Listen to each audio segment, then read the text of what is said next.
Hey guys, it's Pamela Ferguson, and today we're talking finance. So it seems like this never-ending cycle of well, I'm never gonna pay off my home.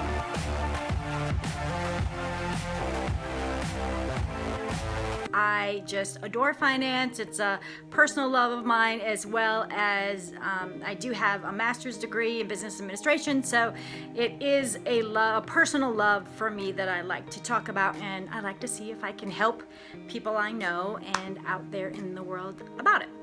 So I want to talk about today is that what I have found in my generation, which I'm Gen X, as compared to maybe the baby boomers and previous generations, is that we move a lot more often than the other generations have. They've usually got their house, they stay in it for many, many years, they pay it off, it's wonderful.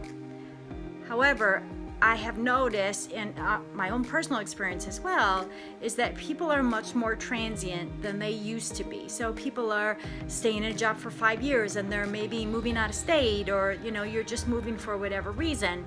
And so you're not able to build up and pay off, because once you get a new home, typically you're starting at another 30-year mortgage.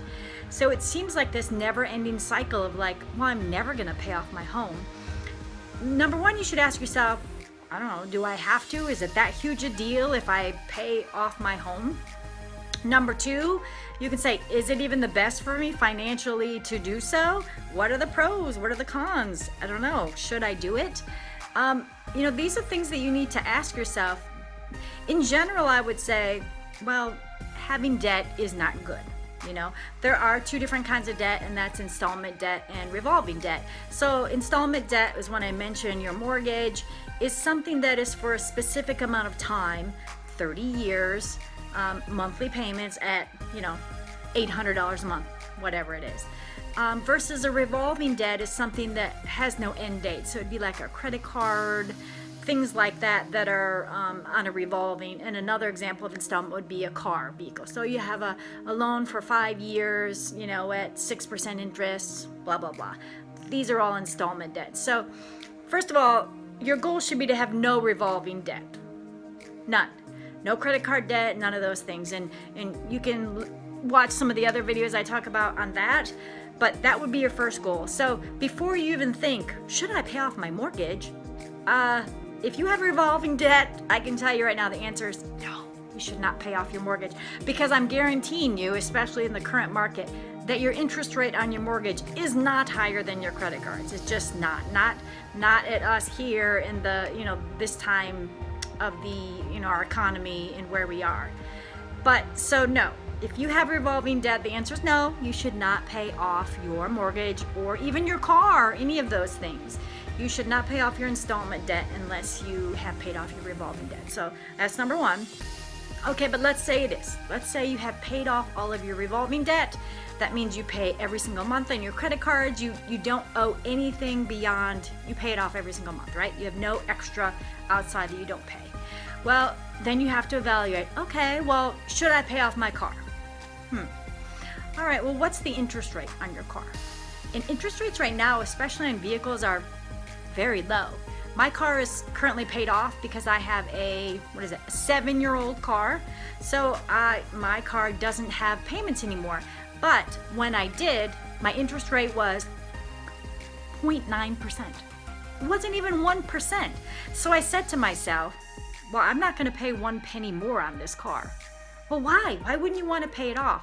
Because that money that I'm not paying, I can take that and put it into some other avenue, some other, any type of format to get more interest than I would be saving by paying off that car loan. So I did not. I literally had it for the entire 5 years and did not pay 1 penny more than I had to.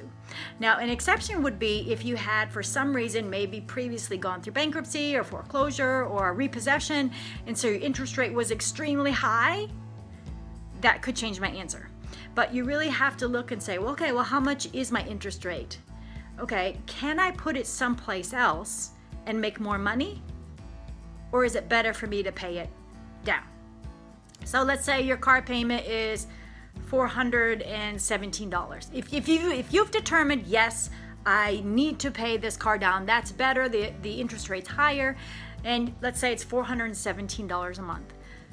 Ideally, you could start out and say, baby step, and say, okay, I'm going to pay $450 a month, or even $420. I'm going to round up to the next tens, and I'm going to pay $420 a month. Or I'm going to round up and pay $450. Or I'm going to round up and pay $500 a month.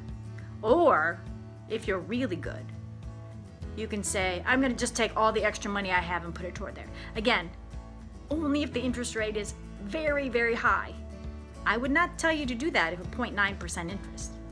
And the cars that we've gotten since then, well, I have teens, so since I bought my car, we've bought 3 cars. Not all new, but interest rates were, I think, it's like 4. So it's still really good. So I can make more than 4% interest if I put it in other types of vehicles for growth. So I'm not going to be paying extra on that car, even though I carry no revolving debt. Instead, I want to take the extra money and put it into some sort of account that's going to earn money and continue to pay monthly on my car payment. Now, the same goes for your mortgage. If you're like, I'm so good, I'm not a spender, I literally have no debt but my mortgage. Same question. Okay, what is your interest rates? Interest rates now are around 4.5% for housing, which is really amazing. I mean, these are some great numbers for housing. I think anything below 6 is very, very good. So if you have one of those amounts, you can say, you know what? I don't want to, wait 30 years to carry this debt. And the amount of interest I'm going to pay in this 30 years is astronomical, right? It is. If you look at the amortization is what the mortgage company gives you, and it says, okay, you're borrowing $120,000, but you're actually going to pay $375,000 or whatever it is. You're like, it's like sticker shock. You're like, what? How is that possible? How could I'm paying that over 30 years? You can do a couple things. You can say, okay, I want to pay down, and I would go for the rounding up amount. So let's say your mortgage is $1,113. Go up to $1,200. Go up to $1,500. I don't know how much available you have. That's an option. Or,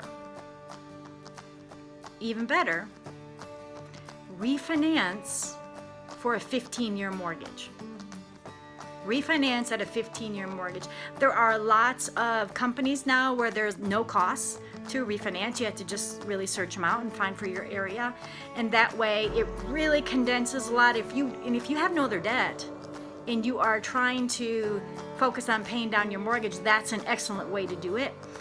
Or if you think, well, my interest rate isn't so bad and I want to go ahead and invest it in other ways, there's nothing wrong with that either. Now, if you're getting up there in age and you're like, well, I know if we pass away, my children are going to inherit this debt, that is something to consider. And you could say, well, listen, you've got this money here to cover it when we pass away. Or you're like, okay, I'm going to focus on, I'm really going to focus on paying down the mortgage. Or I'm one of those people who I always like to do a combo of things. So, you could say, well, I'm going to take 75% of my extra money and put it toward either one. You could say I could put it toward my mortgage extra. So let's say you had, $100 extra. So $75 extra I'm going to pay on my mortgage payment, and $25 I'm going to invest away. Or you can even flip-flop it. $75 I'm going to put away to get a higher interest earning, and then I'm going to still work on chipping away at that. I can't afford a 15-year payment, but I still want to do more. Sometimes that's the case too.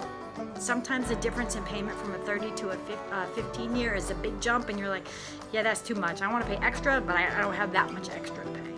So those are a couple options you have, and reach out to me to ask me, and hopefully I've had some sort of experience with this on what you should do if you have zero revolving debt. Should you pay down your installment loans? Good question.